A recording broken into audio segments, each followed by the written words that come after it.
Tribuners, selamat Hai, sore Tribuners. Medan. Ketemu lagi dengan aku Risya dan Aku Tria. ya di Selamat Sore Medan. Nah, seperti biasa nih, kami telah menyiapkan beberapa berita yang akan mengisi sore-sore harinya Tribuners sekalian. Halo Kak Tria, kayak mana nih hari ini? Kok merah mata Kakak? Aduh, deg-degan. Oh, karena nervous ya? Nervous. Kayaknya baru nih Berkali-kali. Tribuners ya, orang nervous tapi matanya yang merah. Biasanya orang nervous itu tangannya dingin gitu ya, Iya, gemeteran. pipinya merah, Pipinya matanya merah. merah. Iya, mata merah. Tapi nggak apa, saya aja kan Tribuners ya. Nah, buat Tribuners nanti yang mau tanya-tanya bisa di kolom komentar ya di bawah. Karena nanti kita juga bakalan terhubung ke reporter kita di lapangan.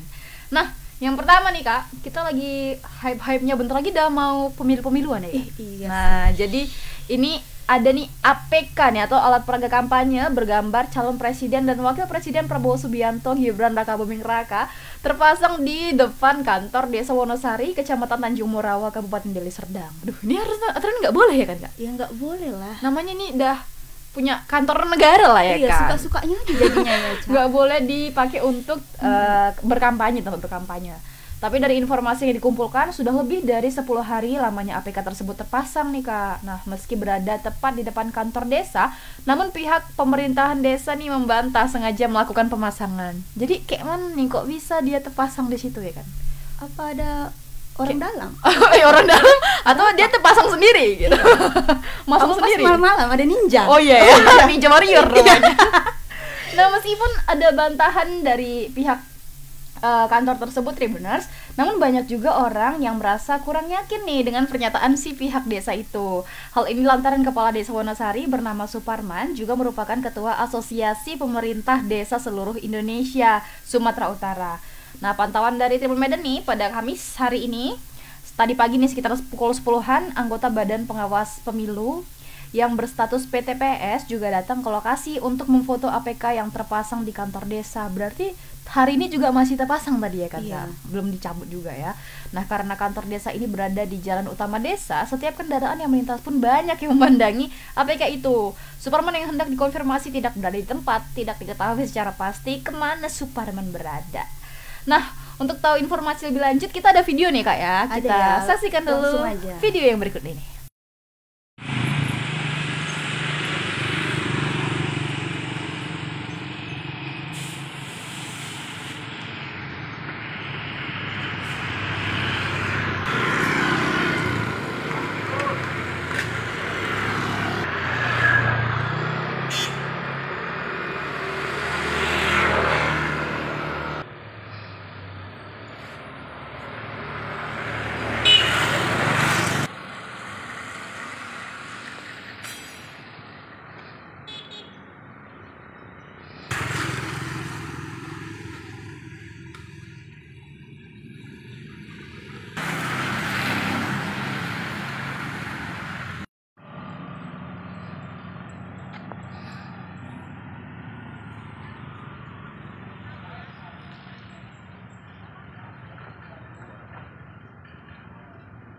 Pak Sekdes, itu di depan kan ada baliho atau APK calon presiden dan wakil presiden. Pak, itu kalau boleh tahu siapa yang masang itu, Pak?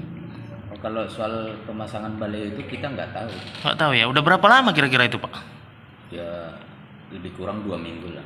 Oh, artinya kurang lebih ini pemasangan APK itu di luar jam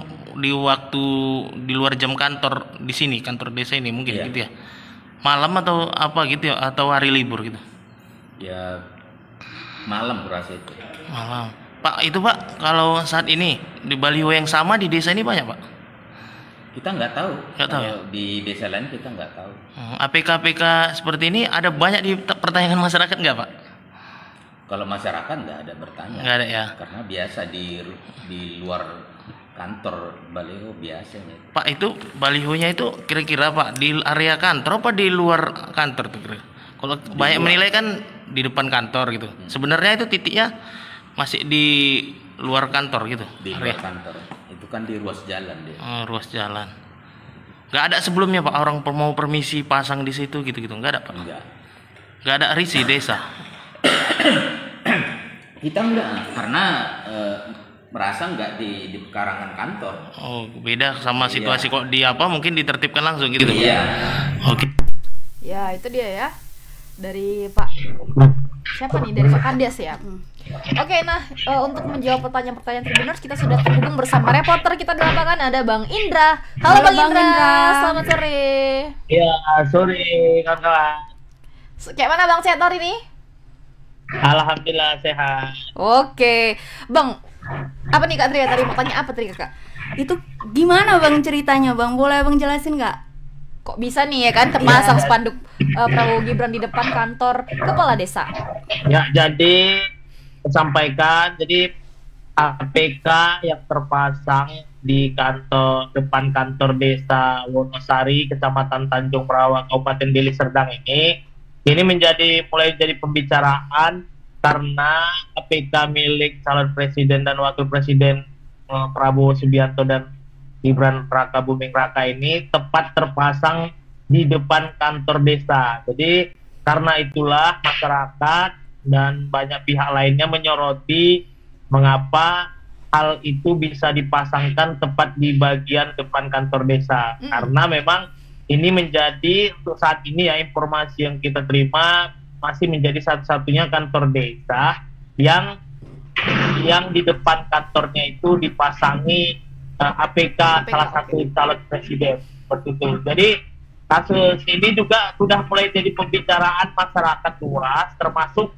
pembicaraan di media sosial. Banyak yang heran mengapa itu bisa terpasang dan siapa pelakunya yang melakukan pemasangan, atau memang sengaja, atau memang sengaja dipasang, atau memang ada pihak lain yang ingin membuat suasana jadi lebih tegang seperti itu.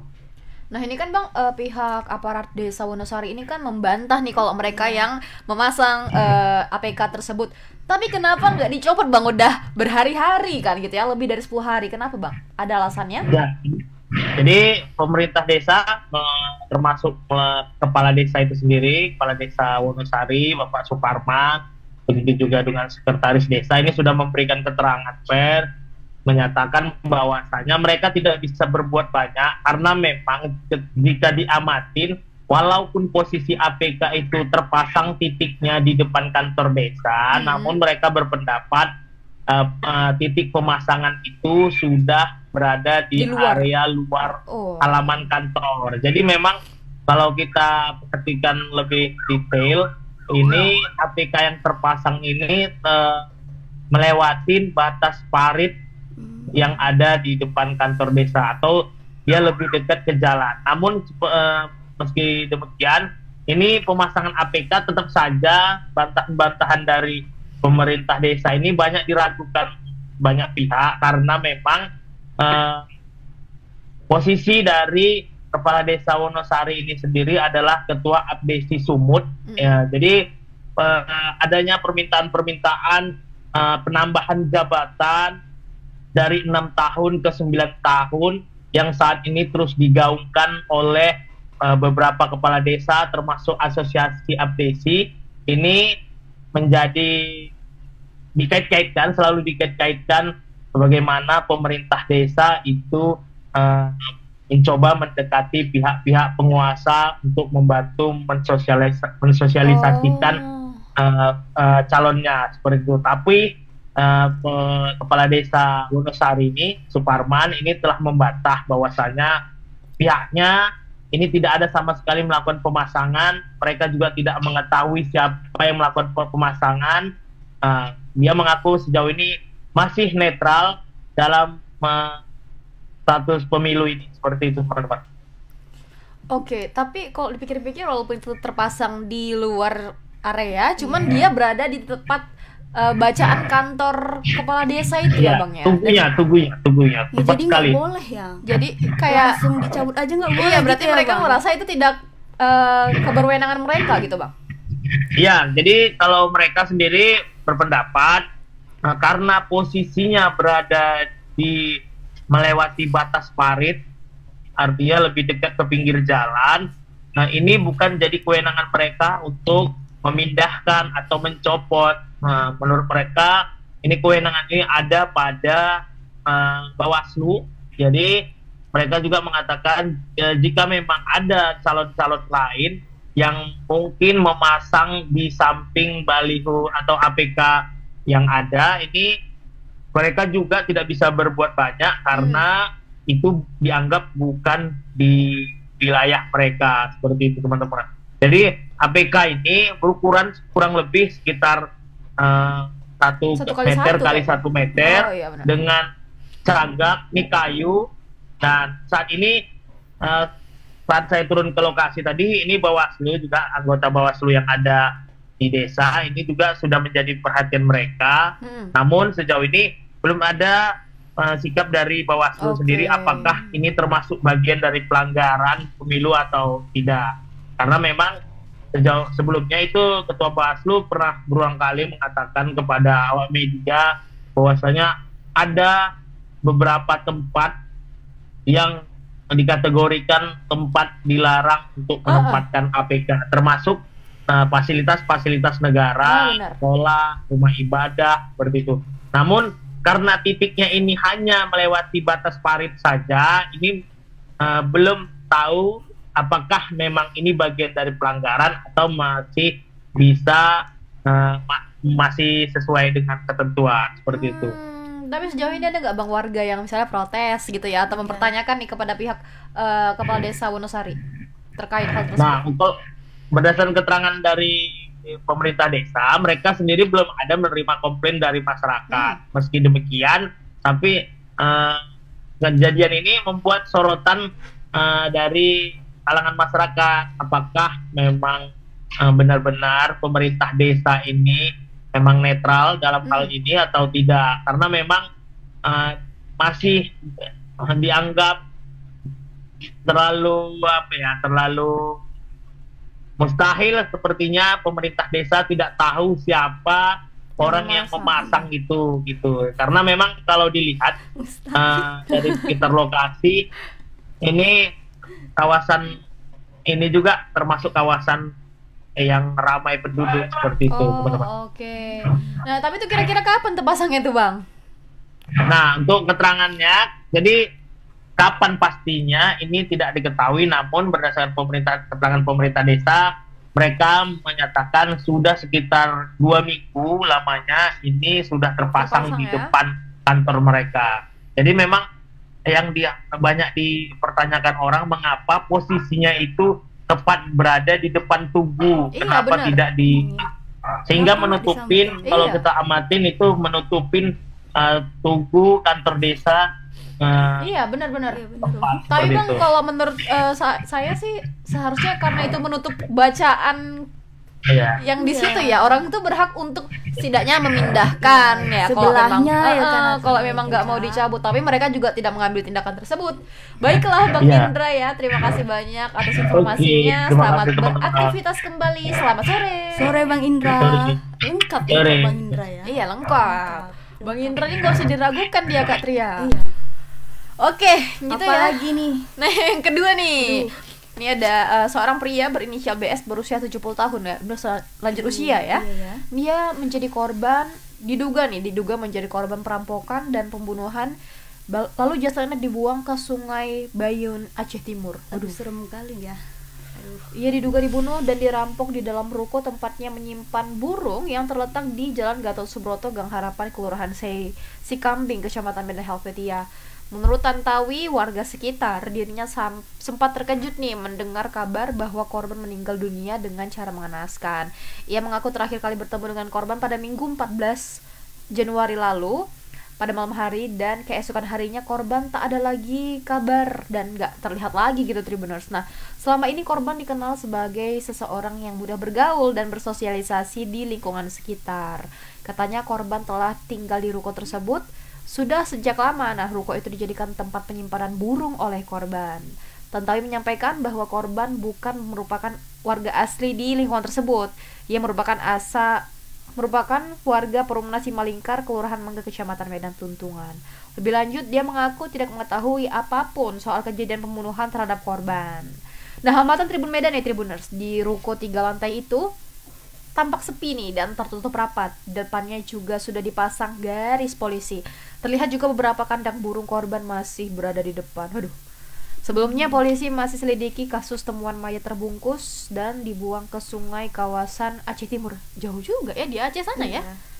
Menurut Kapolres Sabes Medan, Kombes Pol Teddy John Sahala Marbun, korban diketahui merupakan warga Seisi Kambing, Kecamatan Medan Helvetia. Katanya kuat dugaan korban ini dibunuh di rumahnya lalu jasadnya dibuang ke wilayah Aceh. Duh, agak aneh dia kan Kak ya. Dia orang Medan gitu ya, tapi jasadnya ditemukan di Aceh sana. Baiklah, untuk menjawab pertanyaan itu kita ada video nih Tribuners, kita saksikan dulu video yang berikut ini.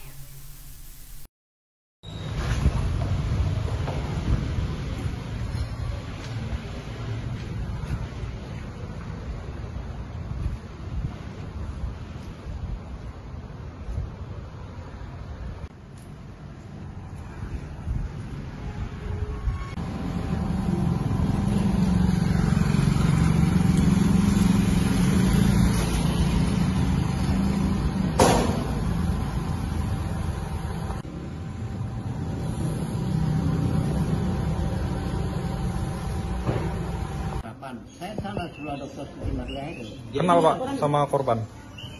Ya? Kenal sama korban ini? Kenal gitu lah, saya lewat telepon Pak, singgah Pak, ya Pak, gitu aja.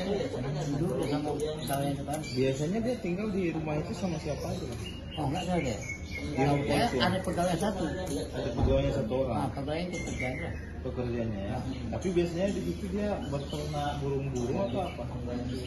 Nampaknya dia biar burung memang. Burung-burung mahal Pak. Tapi nggak jual beli ya? Enggak, tahu saya enggak. Yang hobi, dengar kabar hobi dia. Burung mahal ini yang kayak mana dia Pak jenisnya? Murai batu. Oh murah Pak. Murai batu. Agak cincin ya harganya ya. Udah lama ini di situ Pak? Oh malu dah. Tahu saya kalau saya di situ dulu proses lama lah. 6 bulan lalu saya kenal dengan dia. Dia memang baik kali orang itu. Baik kali orang. Semua. Jadi orang Batak dapat kabar dia sudah meninggal sejak kapan? Oh kejadian besoknya ribut orang. Kok ada polisi?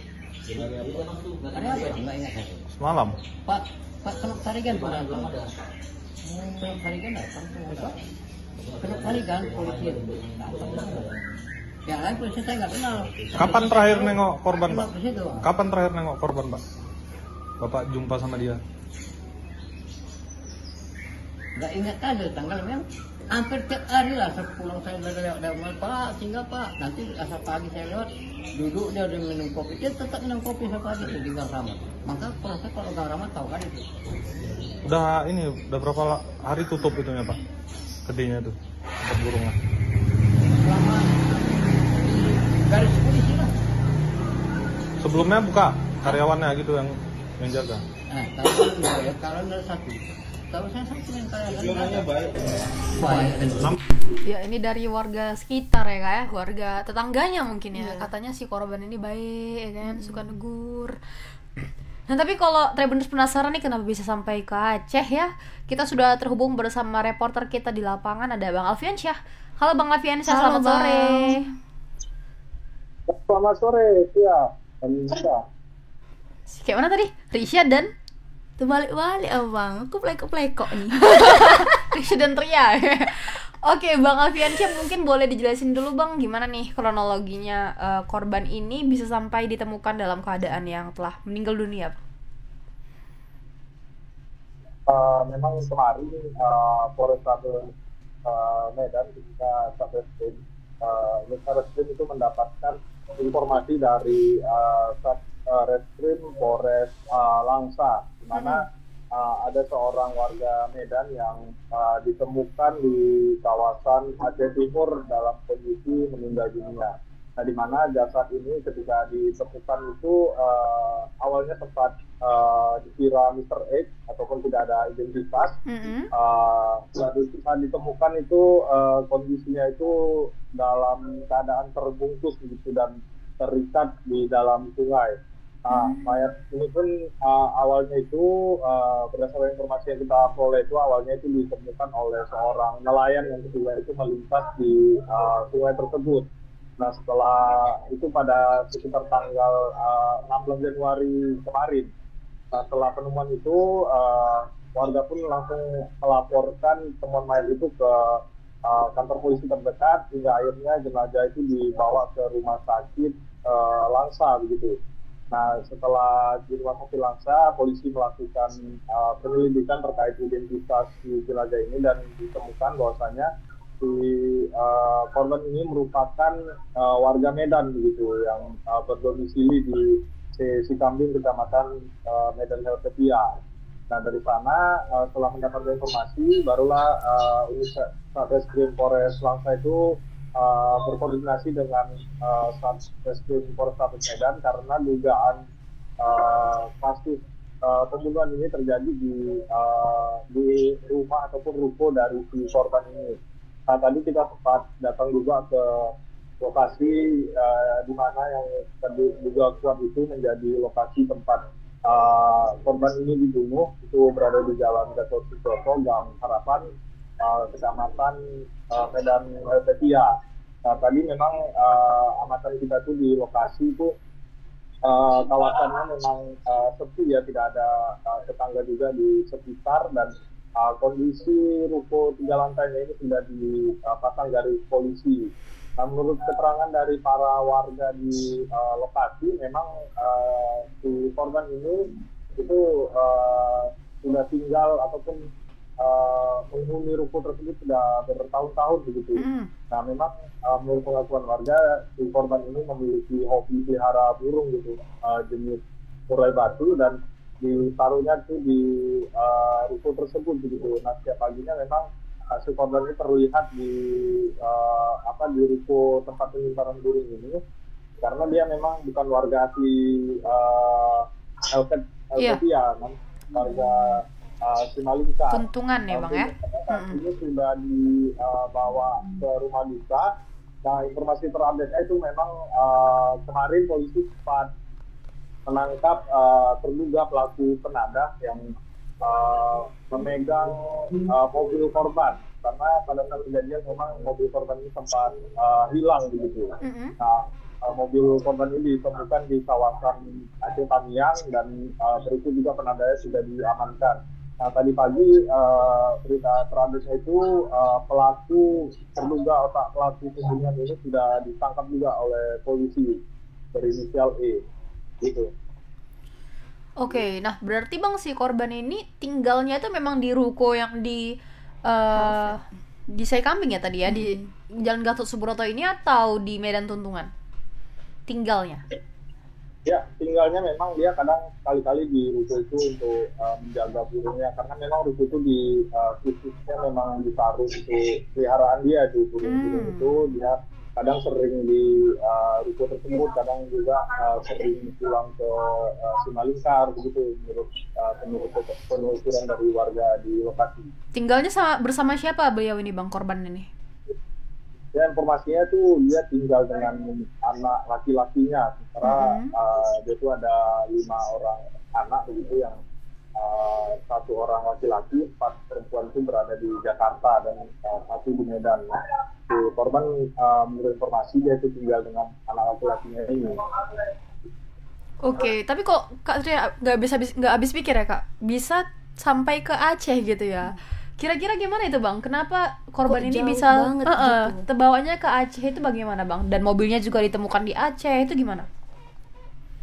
Ya, untuk informasi pastinya kita juga saat ini masih menunggu keterangan resmi ya dari pihak polisian, karena pihak polisi sudah menangkap pelaku begitu. Nantinya mungkin polisi pasti melakukan interogasi terhadap pelaku, mengapa bisa jenazahnya itu sampai ke Aceh.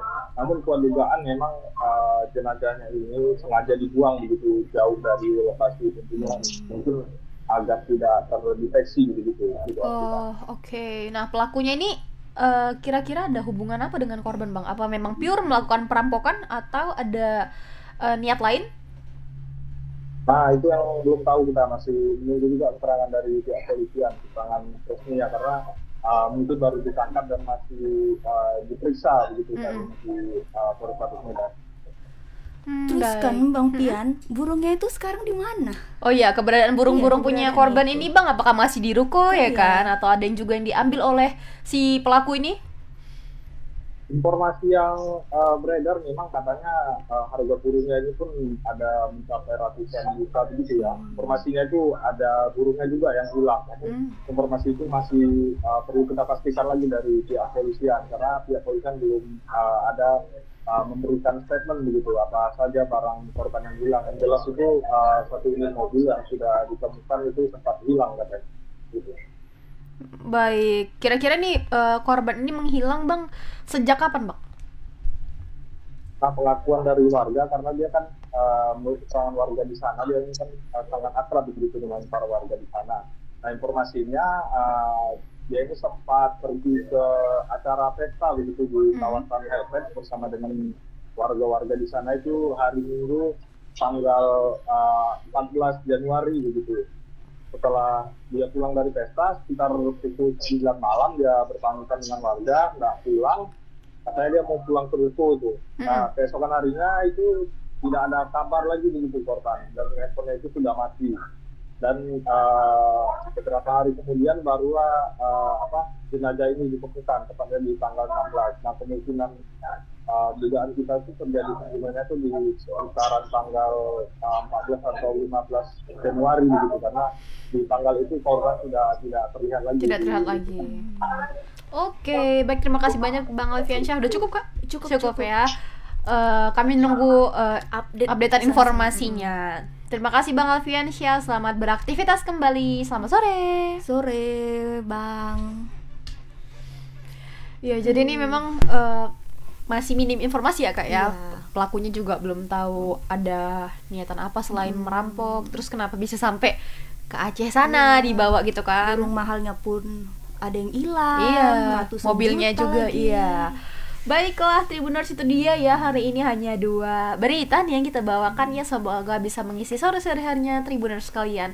Kalau kalian mau cari-cari informasi lebih lanjut nih bisa langsung ke portal kita, ada di www.medan.tribunnews.com atau bisa di media sosial kita di sini di bawah ini.